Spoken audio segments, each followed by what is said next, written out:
ओम शांति। अॼु जी मुरली तारीख़ है 7/10/2021।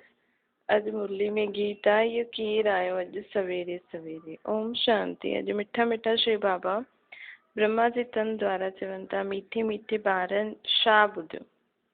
भक्ति जो गीत। भक्ति खे अंग्रेजी में फिलॉसफी चइबो आहे। टाइटल मिलंदा आहिनि डॉक्टर ऑफ फिलॉसफी। हाणे फिलॉसफी भक्ति त नंढा वॾा मनुष्य सभु ॼाणंदा आहिनि।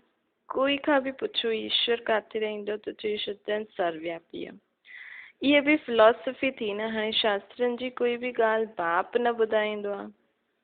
कोई बि भगत खे ज्ञान सागर न चईंदासीं, न उनमें ज्ञान आहे न ज्ञान सागर जा ॿार आहिनि। ज्ञान सागर बाप खे कोई ॼाणंदो ई न आहे, न पंहिंजे खे ॿार सम्झंदा आहिनि। उहे सभु भक्ति कंदा आहिनि भॻवान सां मिलण लाइ, परंतु भॻवान खे ॼाणंदा ई न आहिनि त भक्ति सां छा फ़ाइदो। जंहिंसां मिलणु चाहींदा आहियूं हुनजो पतो त हुजणो खपे न। ॾाढनि खे इहे टाइटल मिलंदो आहे डॉक्टर ऑफ फिलॉसफी। उन्हनि जी बुद्धि में त हिकु ई ॻाल्हि आहे कि ईश्वर सर्वव्यापी आहे। उन्हनि खे फिलॉसफी सम्झंदा आहिनि। इन सां आत्मा जी गिरती कला थींदी आहे। हिन खे चइबो आहे धर्म जी ग्लानी। असां कोई बि मनुष्य खे शास्त्रनि जो कुझु विवाद न करे सघंदा आहियूं। असां कहिड़े बि मनुष्य सां शास्त्रनि जो कुझु वाद विवाद न करे सघंदा आहियूं, अर्थात उन्हनि सां आर्ग्यू न करे सघंदा आहियूं। असां कोई मनुष्य खां थोरी पढ़ियल आहियूं। ॿिया सभु त मनुष्य द्वारा पढ़ियल आहिनि न। वेद शास्त्र आदि सभु मनुष्य खां ई त पढ़ंदा आहिनि। ठाहिण वारा बि मनुष्य आहिनि। तव्हांखे त इहो ज्ञान ॿुधाइण वारो उहो हिकु रूहानी बाप, उहो हिकु ई ॿार अची करे सम्झाईंदो आहे। हाणे असांखे कोई मनुष्य खां कुझु बि सिखणो न आहे। तव्हांखे हाणे स्पिरिचुअल नॉलेज बाप ई थो ॿुधाइण वारो रूहानी ॿार, ॿुधाइण वारो आहे बाप। ॿुधण वारा आहिनि असां रूहानी ॿार आत्मा आहियूं। परमात्मा ब्रह्मा तन में वेही करे असां आत्माउनि खे थो ॿुधाए। असां आत्माउनि खे त पंहिंजो शरीर आहे न कननि सां ॿुधण लाइ। बाबा खे ॿुधाइण लाइ मुख खपे। हिन करे हिन साधारण बूढ़े तन में आयो आहे बाबा। पोइ हिननि जो नाम रखियो आहे ब्रह्मा। उहे सभु मनुष्य खां ॿुधंदा आहिनि। इहे रूहानी बाप जो ज्ञान आहे, रूहनि प्रति। उहो मनुष्यनि जो ज्ञान आहे शरीरनि जे लाइ। इहे बाबा बि साकार मनुष्य आहे। चओ रूहानी बाप हिननि द्वारा थो ॿुधाए। असां रूह ॿुधूं था। असांजो बुद्धि में आहे कि बाबा जो ज्ञान था ॿुधूं, बाबा खां था ॿुधूं। असां रूह पोइ शरीर द्वारा ॿुधंदा ॿियनि खे ॿुधाईंदा आहियूं। इहे रूहानी ज्ञान आहे। बाक़ी सभु जिस्मानी ज्ञान आहे। भक्ति में जिस्म जी पूजा कंदा आहियूं। बाप चईंदा आहिनि तव्हां पंहिंजे खे मनुष्य या भगत न सम्झो, पंहिंजे खे आत्मा सम्झो। मुंहिंजे बाप खे यादि करो। तव्हां आत्माउनि सां बाबा आहियो। ॻायल बि आहे आत्मा परमात्मा अलॻि रहे बहुकाल। त असांखे कोई बि मनुष्य सां न ॿुधणो आहे। कोई सवाल पुछे त चओ असांजो कोई शास्त्रनि जो ज्ञान न आहे। असां उन्हनि खे फिलॉसफी चईंदा आहियूं, अर्थात भक्ति मार्ग जो ज्ञान। सदगति ॾियण वारो ज्ञान सिर्फ़ु हिकु बाप ई आहे। सर्व जो सदगति दाता हिकु ई ॻाल्हि आहे। त तव्हां ॿारनि खे कंहिंसां बि डिबेट न करणी आहे। बाप चईंदा आहिनि ज्ञान जी अथॉरिटी ज्ञान सागर मां आहियां। मां तव्हांखे कोई वेद शास्त्र आदि नथो ॿुधायां। मूं में त ज्ञान आहे ई। असांजो इहे रूहानी ज्ञान आहे। बाक़ी सभु जिस्मानी ज्ञान आहिनि। उहो सत्संग आदि सभु भक्ति मार्ग जे लाइ आहिनि। इहे रूहानी बाप बि रूहनि खे थो सम्झाए। हिन करे देही अभिमानी ठहिण में ॿारनि खे महिनत लॻंदी आहे। छो जी ॾाढे समय खां ख़ुदि खे देह सम्झी वेठा आहियूं न। असां आत्माऊं बाप खां वरिसो था वठूं। बाप जा ॿार ज़रूरु बाप जी गद्दी जा वारिस हूंदा न। लक्ष्मी नारायण बि देहधारी आहे। उन्हनि जा ॿार जिस्मानी बाप खां वरिसो था वठनि।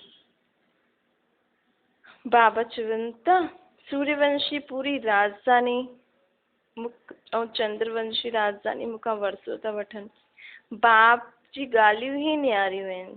ख़ुदि ई न्यारो रहंदो आहे त ॻाल्हियूं बि न्यारियूं आहिनि। सत्युग में बि जिस्मानी ॻाल्हि हूंदी आहे। हुते इहे न चईंदासीं कि रूहानी बाप खां असांखे इहो वरिसो मिलियो आहे। देह अभिमान खे तोड़णो आहे। असां आत्माऊं ऐं बाप खे यादि करणो आहे। इहो भारत जो प्राचीन योग आयल आहे। यादि अक्षर हिंदी जो आहे। त इहे नॉलेज तव्हांखे हाणे केरु थो ॾिए। इहे कोई मनुष्य न ॼाणंदा। जन जन्मांतर मनुष्य मनुष्य सां ॻाल्हाईंदा रहंदा आहिनि। हाणे रूहानी बाप रूहानी ॿारनि सां था ॻाल्हाइनि। रूह बाबा चवनि था रूह ॿुधाईंदी आहे, इन करे हिनखे रूहानी स्पिरिचुअल नॉलेज चइबो आहे। गीता खे बि स्पिरिचुअल नॉलेज सम्झंदा आहिनि, परंतु हुन में कृष्ण देहधारी जो नाम लिखी छॾियो अथनि। अगरि गीता स्पिरिचुअल नॉलेज आहे त देहधारी जो नाम छो लिखल आहे? ज़रूरु स्पिरिचुअल फादर ॿुधाई हूंदी न। बाप चईंदो आहे कि कोई बि मनुष्य में इहो ज्ञान थी न सघंदो आहे। कॾहिं बि कोई तव्हां सां डिबेट करे त चओ ये तव्हांजो भक्ति जो ज्ञान आहे। भक्ति अर्थात भगवान खे सॾु करणु। असांजो आहे रूहानी ज्ञान। आत्मा परमात्मा सां मिली वई आहे, पहचाने छॾियो अथई। हाणे आत्मा परमात्मा खां ज्ञान थी ॿुधे। मनुष्यनि जा ठाहियल शास्त्रनि जो ज्ञान आहे। सत्य ज्ञान त हिकु ज्ञान सागर बाप वठी आहे, उहो ख़ुदि ई असांखे नॉलेज ॾींदो आहे। उन्हनि खे सुप्रीम बाप चइबो आहे। पूजा बि हुन निराकार जी थींदी आहे। अगरि निराकारियुनि जी पूजा थींदी आहे त अगरि ॿियो कोई निराकारियुनि जी पूजा थींदी आहे त उन्हनि जे ॿारनि जी पूजा थींदी आहे। निराकार जी पूजा अर्थात लिंग ठाहे करे पूजा। अगरि शिव बाबा जे अलावा ॿियो कंहिंजो लिंग ठाहींदो आहे त उहो सालिग्राम असां आत्माउनि जी बाबा जा मदद करायूं। मिट्टी जो सालिग्राम ठाहे करे पूजा कंदा आहिनि। रुद्र यज्ञ रचंदा आहिनि। तव्हां ॼाणंदा आहियो परम पिता परमात्मा निराकारी दुनिया में रहंदो आहे। असां आत्माऊं बि हुतां जा रहण वारा आहियूं। उहो ज्ञान सागर अची करे असांखे ज्ञान ॿुधाईंदो आहे, सभिनि जी सदगति कंदो आहे। उहो परे ते परे रहण वारो परम पिता आहे, परमात्मा आहे। सभी आत्माऊं ब्रदर्स खे पाठ मिलियल आहे। जो बि शरीर धारण कंदा आहिनि उहो भाउ भेण थी विया। पोइ ॿियो बि संबंध थींदो रहंदो आहे, लेकिन हाणे असांजो संबंध भाउ भेणनि जो आहे। निराकारी दुनिया में आत्मा आत्मा, ब्रह्मण ठहिया आहियूं त भाउ भेण। बाक़ी दुनिया में त अनेक प्रकार जा संबंध आहिनि। आत्मा सभु हिकु बाप जा ॿार आहिनि। आत्मा जॾहिं शरीर धारण कंदी आहे त स्वर्ग में सुख, नर्क में दुख ॾिसंदी आहे। जेकी आत्माऊं स्वर्ग में ईंदियूं आहिनि, द्वापर में बि जेकी आत्माऊं ईंदियूं आहिनि उहो पहिरियों सुख ॾिसंदियूं आहिनि। इहे लॉ आहे। पहिरियों आत्मा सुख जो पाठ वॼाईंदी आहे, पोइ दुख जो। इहो छो थींदो आहे सम्झायो आहे न, ज्ञान ऐं भक्ति। उहो ॾींहुं उहो राति, ज्ञान सां सुख, भक्ति सां दुख। इहे खेल ठहियल आहे। ईअं न कि दुख सुख सभु भॻवान ई रचंदो आहे। भॻवान खे सॾु ई तॾहिं कंदा आहियूं जो दुखी थींदा आहियूं। सम्झंदा आहिनि उहो दुख ॾियण, रावण दुख ॾियण वारो आहे, उहो परमात्मा राम असांखे सुख ॾियण वारो आहे, त हुनखे यादि कंदा आहियूं। पोइ जॾहिं दुख जो समय पूरो थींदो आहे त 5 विकार रावण जे कारण दुख शुरू थी वेंदो आहे। पोइ बाबा खे यादि कंदा आहियूं। इहे खेल आहे, इनखे यथार्थ रीति सम्झणो आहे। इनखे ई रूहानी ज्ञान चइबो आहे। बाक़ी आहे सभु जिस्मानी ज्ञान, उहो असां ॿुधणु न चाहींदा आहियूं। असांखे हुकुम मिलियो आहे सिर्फ़ु बाबा खे यादि करो, बाबा खां ई ॿुधो। बाबा चईंदो आहे हियर नो इविल। असां हिकु भॻवान खां ई ॿुधंदा आहियूं, असांजो पीउ खां। तव्हां मनुष्य खां ॿुधंदा आहियो। राति ॾींहं जो फ़र्क़ु थी वियो न। किथे निराकार बाप जो ज्ञान, किथे आत्माऊं जो परमात्मा जा ॿार आहिनि उहो उन्हनि जो ज्ञान। वॾा वॾा विद्वान शास्त्र आदि पढ़ंदा आहिनि, उहो त असां बि ॾाढा पढ़िया आहिनि। हाणे असां सम्झी विया आहियूं कि हिनखे पढ़े असांजी सदगति न थियण वारी आहे। हाणे हिन सां ई असांजी सदगति थी थिए त उहो छॾे छॾिया। तव्हां एॾा सारा गुरू कया अथव, हाणे हुननि खे छॾो। इहे केरु थो चए? बाबा थो चए। बाबा चए थो हाणे तव्हां एॾा सारा गुरू कया अथव, उहो छॾो, मां जो ॿुधायां त उहो ॿुधो।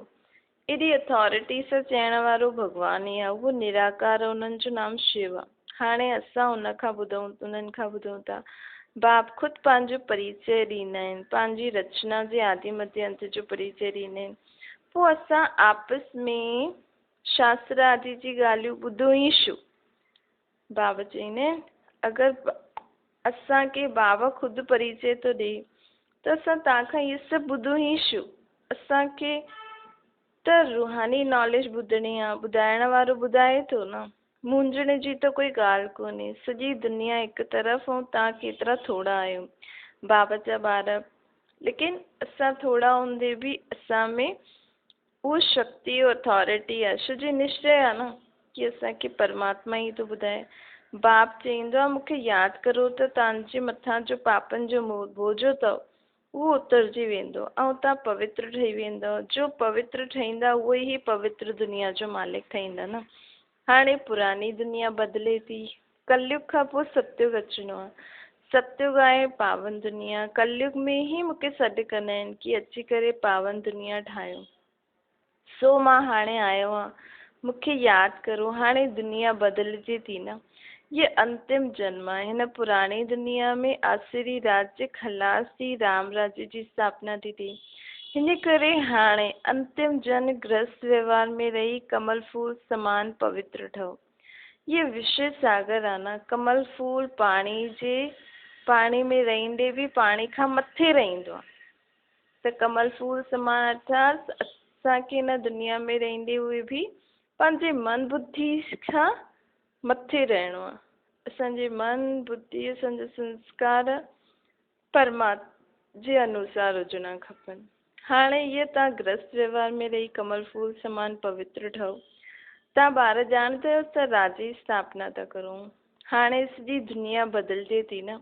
वो धर्म स्थापक सिर्फ़ु पंहिंजो धर्म स्थापना कंदा आहिनि, पंहिंजे धर्मनि जी पालना कंदा आहिनि, पंहिंजे धर्मनि जी वृद्धि कंदा रहंदा आहिनि। हाणे परमात्मा पूरी विश्व जी आत्मा जी पालना थो करे। पूरी विश्व जी आत्माउनि खे पावन थो ठाहे। पतित आत्माउनि खे पावन ठाहिण जो कमु उहो परमात्मा जो ई आहे। सतगुरु त हिकु ई सदगति ॾियण वारो आहे न। मनुष्य गुरु कंदा ई तॾहिं आहिनि जॾहिं सदगति में वञिणो हूंदो आहे। हाणे मनुष्य गुरु त करनि था सदगति में वञण लाइ, लेकिन अञा ताईं कंहिंजी सदगति थी थोरी आहे। सम्झो गुरु शरीर छॾे त उते ई रहिजी वई सदगति। हाणे केरु ॾींदो हुनखे? जॾहिं पाप ॾाढा थींदा आहिनि तॾहिं रूहानी बाप ज्ञान ॿुधाईंदो आहे। इहे रूहानी सतगुरु त अहिड़ो आहे जो विश्व जी सर्व आत्माउनि खे सदगति ॾे थो, सभिनि खे साथ वठी वेंदो अगरि वेंदो त। भक्ति जो फल ज्ञान तव्हांखे भॻवान खां मिले थो। भॻवान कोई भक्ति न सेखारींदो आहे, उहो त ज्ञान ॾींदो आहे। चवंदो आहे मामेकम यादि करो त तव्हांजा विक्रम विनाश थींदा। ॿियो कोई तव्हांखे पावन ठाहिण जो रास्तो न ॿुधाए सघंदो। नई दुनिया में सभु स्वर्गवासी हूंदा। हाणे पुरानी दुनिया में सभु नरकवासी आहिनि। इन करे बाप चवंदा आहिनि कि मां सभिनि जो उद्धार करण ईंदो आहे। मां ई अची करे रूहानी ज्ञान ॾींदो। बाप पंहिंजो परिचय थो ॾे, मां तव्हांजो बाप आहियां। हाणे इहे नरक आहे, नई दुनिया खे स्वर्ग चइबो आहे। ईअं केरु चई न सघे। बाबा चवंदा आहिनि कई माण्हू आहिनि जो चवंदा आहिनि स्वर्ग नरक हिते ई आहे। जेके ॾाढो धन आहे उहो स्वर्ग में आहे। स्वर्ग त हूंदो ई नई दुनिया में आहे। इहे स्वर्ग किथां आयो? इहे थोरी थोरा माण्हू सुखी आहिनि, धन संपत्ति अथनि, लेकिन बीमारी जो त दुख थिए थो न। पूरो त सुख न आहे न। बढ़िया चीजूं आहिनि, घर आदि बढ़िया आहिनि त सुख असां स्वर्ग में आहियूं थोरी। स्वर्ग अर्थात सर्व प्रकार जो सुख, ऐं उते सभु सुखी हुजनि। बाबा चवनि था कि हिन करे मनुष्यनि जी ॻाल्हि ॿुधो ई न। बाप चवंदा आहिनि तव्हांखे मां सतो प्रधान ठाहिण आयो आहियां। चवां थो मूंखे यादि करो। सॼो ॾींहुं बुद्धि में इहा नॉलेज रहणी खपे। अच्छा, ओम शांति वरदान आहे। बाप जे हथ ऐं साथ जी स्मृति सां मुश्किल खे सहज ठाहिण वारा बेफ़िक्र निश्चिंत ठहो। जीअं कि वॾे जे हाथ में हथ हूंदो आहे न त स्थिति छा रहंदी आहे? बेफ़िक्र ऐं निश्चिंत रहंदा आहियूं। ईअं ई असां हर कर्म में इहे ई सम्झूं कि बाप दादा मूंसां गॾु आहे। असांजो इहो अलौकिक जीवन जो हथ उन्हनि जे हथ में आहे, अर्थात जीवन उन्हनि जे हवाले आहे त ज़िम्मेवारी बि उन्हनि जी थी वई न। सभी बोझ बाप जे मथां रखी पंहिंजे खे हल्को करो। बोझ उतारण व मुश्किल खे सहज करण जो साधन ई आहे बाप जो हथ ऐं साथ। स्लोगन आहे पुरुषार्थ में सच्चाई हुजे त बाप दादा जी एक्स्ट्रा मदद जो अनुभव कंदा। मातेश्वरी जी जा अनमोल महावाक्य ज्ञान योग ऐं दैवी गुणनि जी धारणा जीवन जो आधार आहे। ये त पंहिंजे खे निश्चय आहे न पाण खे कि परम पिता परमात्मा द्वारा असांखे नॉलेज थी मिले। हिन नॉलेज में मुख्य 3 पॉइंट आहिनि जंहिंजे लाइ पाण खे पूरो पुरुषार्थ करिणो आहे। हिन में पहिरियों आहे योग अर्थात ईश्वर जी निरंतर याद जंहिंसां असांजा विक्रम विनाश थियनि। ॿियो आहे ज्ञान मानो ज्ञान माना सॼे ब्रह्मांड सृष्टि जे आदि मध्य अंत जो ज्ञान। कीअं ये सृष्टि चक्कर थी काटे, अलॻि अलॻि युग आया आहिनि। हाणे ये नॉलेज त तॾहिं ई इन लाइफ में प्रैक्टिकल ये नॉलेज जॾहिं असां धारण करूं तॾहिं असांजी प्रैक्टिकल लाइफ में चेंज अचे। छो जी मन बुद्धि पोइ उन रीति ई वीचार कंदा निर्णय कंदा। हाणे असां भविष्य प्रारब्ध सुठी था ठाहियूं न, कॾहिं ठाहे सघंदासीं जॾहिं ये नॉलेज खे प्रैक्टिकल में लाईंदासीं। टियों आहे क्वालिफिकेशन, त असांखे सर्वगुण संपन्न 16 कला संपूर्ण बि ठहिणो आहे, तॾहिं त देवता ठही सघंदासीं न। त पंहिंजे पाण खां हलंदे फिरदे खाईंदे इन टिनिनि पॉइंट्स ते ध्यानु ज़रूरु ॾियणो आहे, पंहिंजे मथां चेक करिणो आहे पंहिंजे अंदरि कि ये टई पॉइंट्स क्लियर हलनि थियूं। हिन हिकु जन्म में ज्ञान बल योग बल ऐं दैवी गुणनि जी धारणा करणी आहे। टिनी जो आपस में कनेक्शन आहे। ज्ञान बग़ैर योग न लॻी सघंदो आहे, योग बग़ैर दैवी गुणनि जी धारणा न थी सघंदी आहे। हिननि टिनी पॉइंट ते सॼी जीवन आधारित आहे, तॾहिं ई विक्रम जो खातो खलास थींदा, सुठे कतर ऐं ख़तम थी पोइ सुठा कर्म ठहींदा। इनखे ई ईश्वरीय जीवन चइबो आहे। ॿियो आहे भारत जो प्राचीन योग परमात्मा द्वारा सिखायल आहे।